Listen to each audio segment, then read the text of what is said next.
If you are wondering how you can make selling your art feel easier and more fun, this first video in this three-part collection is for you. Today I'm going to be teaching you why working in collections will make your life so much easier. I'm Jessica. I teach artists who want to curate their life, how to sell more art, and today I'm going to show you why collections is the key to simplifying that success. So first of all, what do I mean when I say collection? The first thing that pops to your mind is probably your favorite artist who has just launched their collection and sold a bunch, and you're looking at her account or his account and going, that's really great for them, and I just wish I could do the same thing. When I use the term collection, I am not talking about the marketing technique.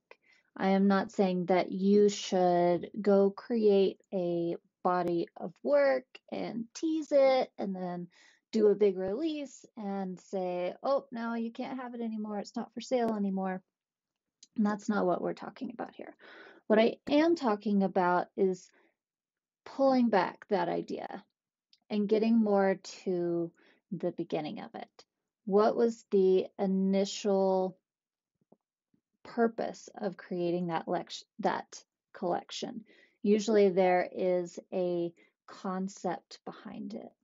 It's usually a cohesive style. I'm not saying your final style. I'm not saying the best style you'll ever have. What I'm talking about is a right now style with something that you are really excited to create and bring into the world that has a theme behind it.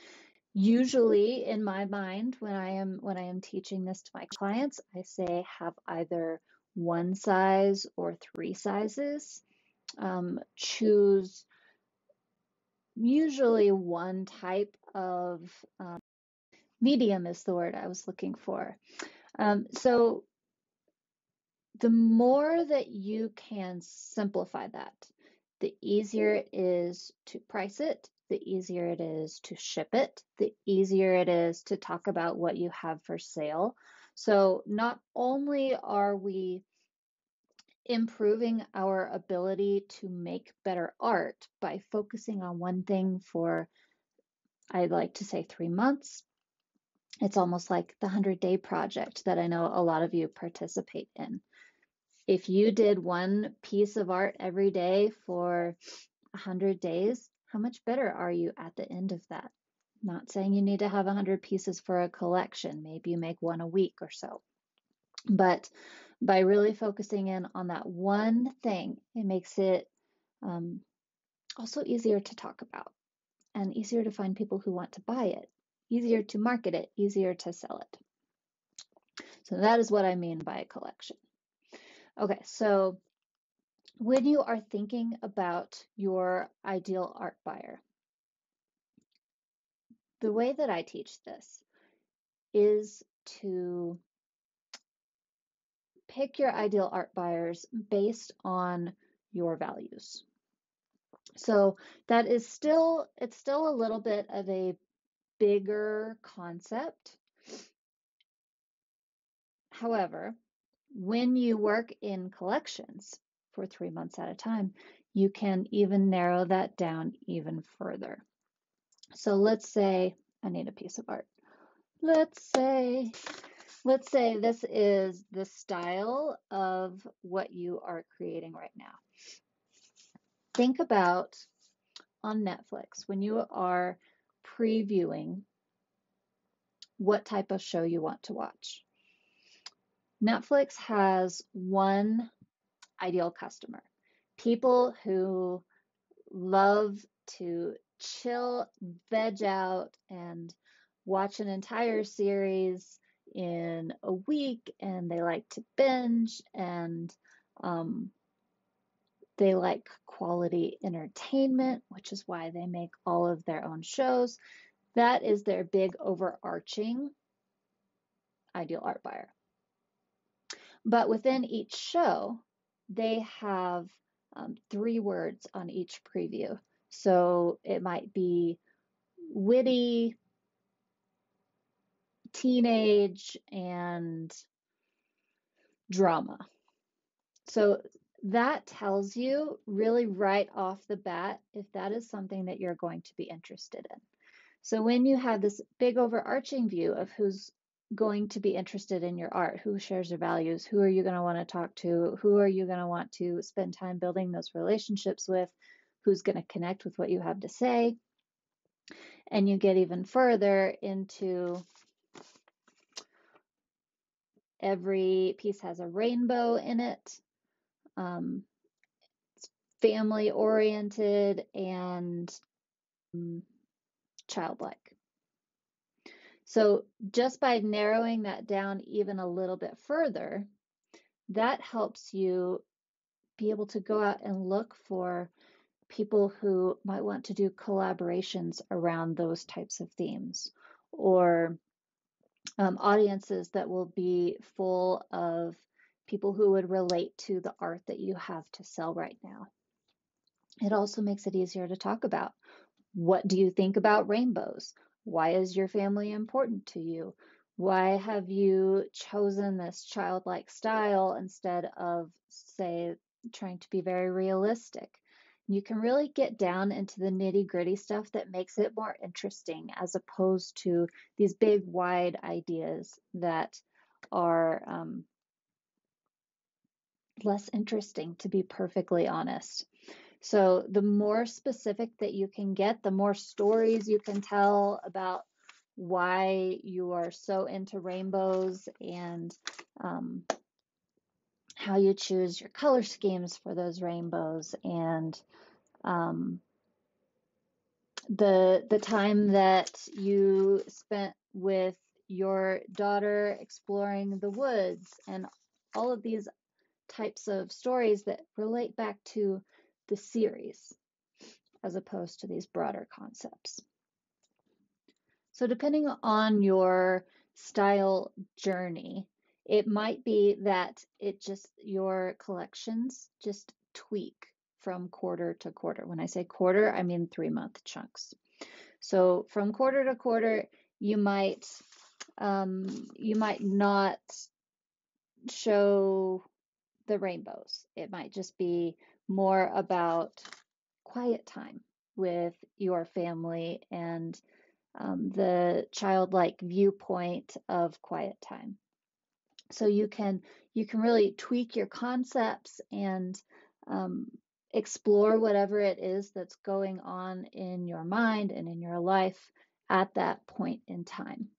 Or it could be that maybe you're more at the beginning of your style journey and you're not really sure what your thing is yet.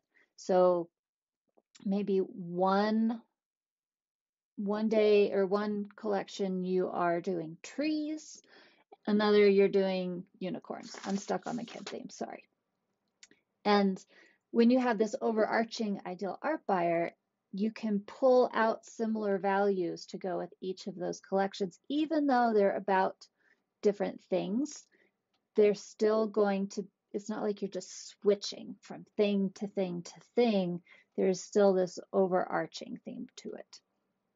So another way that this could go is that you are very developed in your style, but you just like to change things up. So maybe one time you're doing abstracts, one time you're doing landscapes, but they have a similar style to them and similar concepts behind them. The next tip is that your pricing should match your income goals.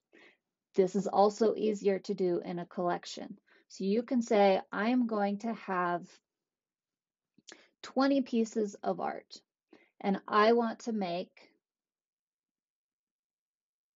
let's make it easy, $20,000.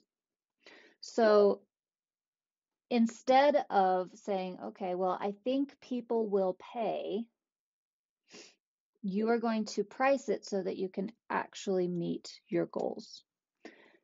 Assume you're not going to sell everything. So what does each piece in that collection need to cost? Somewhere in the $1,500 to $2,000 range is what those pieces are going to need to go for in order to have the option to meet your income goal or exceed it, as opposed to constantly being disappointed when you don't sell 100% and you haven't even priced them high enough to be able to reach your goals in the long term anyway. So when you look at it that way, it makes it a lot easier to price and to actually reach those income goals.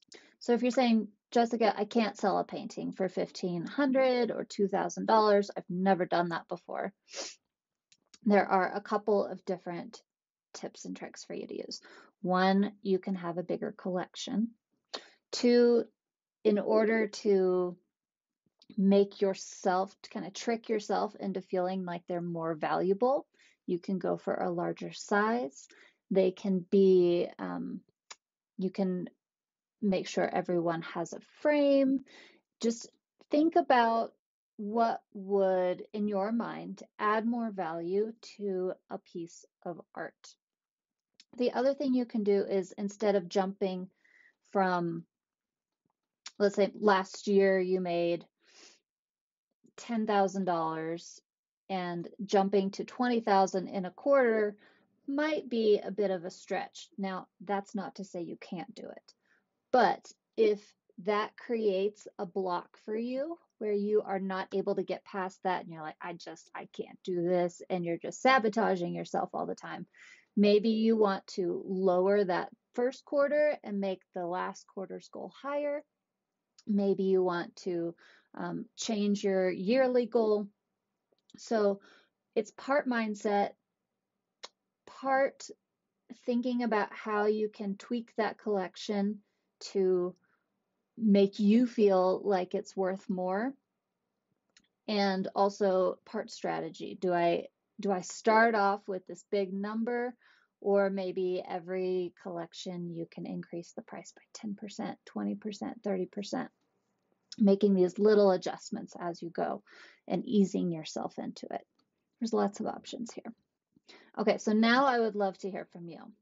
What in this video did you find the most useful? I'd love to hear your biggest takeaway as I prepare tomorrow's video, because tomorrow we are going to do the second video in this training series about ways to market these collections.